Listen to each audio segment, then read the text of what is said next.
Wow. Wow. Merci, merci. Bonsoir, mesdames, mesdemoiselles et messieurs.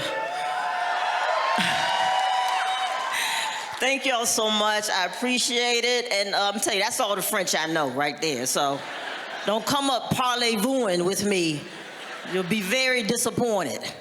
You know, my wife is French, so I try to learn a little bit, and I hope that little intro gets me laid tonight, so we'll see. I think that really turned her on.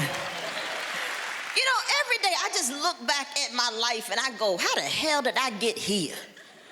You know, because look, here I am, a very proud African-American woman, all right? You know, yeah, strong history with my black roots. You know, from Virginia, and, you know, I went to a predominantly historically black college.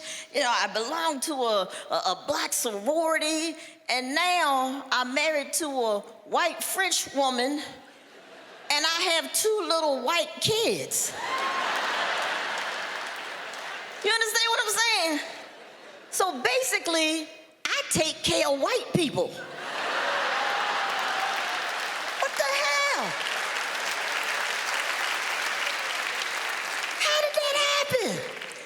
It's crazy. My kids are like white. You know what I'm talking about? I'm like blonde hair, blue eyed. I'm talking Frozen.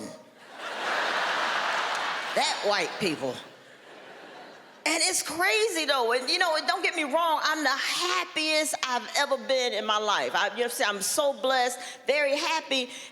But I notice, I do. You know, I wake up and I go downstairs and I'm making my tea, and I look over at my family.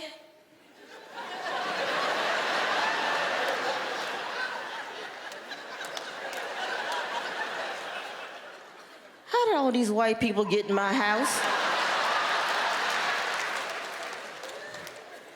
Do you understand? I am now a minority in my own home. I look around at my pictures on the walls and stuff, white people, you know, because my wife, she takes a lot of pictures and, you know, documents everything. So there's family pictures, you know, her family on the wall, and there's pictures, you know, on the bedside table, more white people. And I'm like, wow, this must be how the Obamas feel walking around the White House. Like,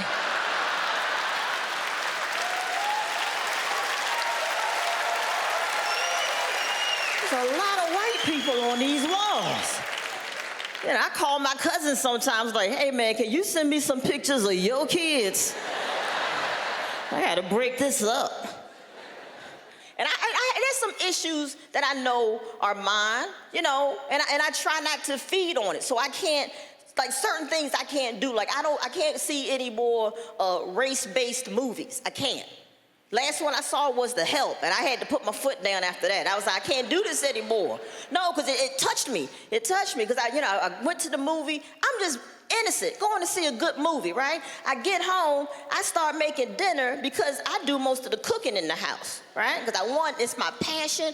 I love to cook, and I'm a good cook. My wife, Well, let's just say her food, it tastes like necessity. You know what I'm saying? You're eating and you're like, you gotta eat. You know, but my food, it tastes like I put some planning into it. You know, I chop all my vegetables up, equal size, you know, get the mirepoix going. I do all that and everything. My wife, she don't chop shit up. You can just pull out a whole carrot and like, oh, I guess this just supposed to break down on its own, huh? But my food is good. I cook, you know, and it's the funny thing. Whenever we have a dinner party or something, my friends always call or email me and ask who's cooking before they will RSVP. And I'm like, don't worry, I'm cooking. Okay, we'll be there. Because my food, I get compliments. People are like, girl, this is good. You put your foot in that.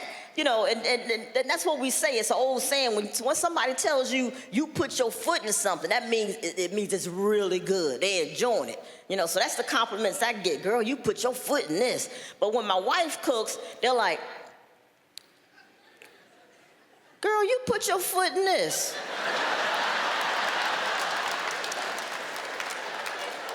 I'm tasting French foot. Do you taste French foot? It's a hot French foot in here. That's what I'm tasting.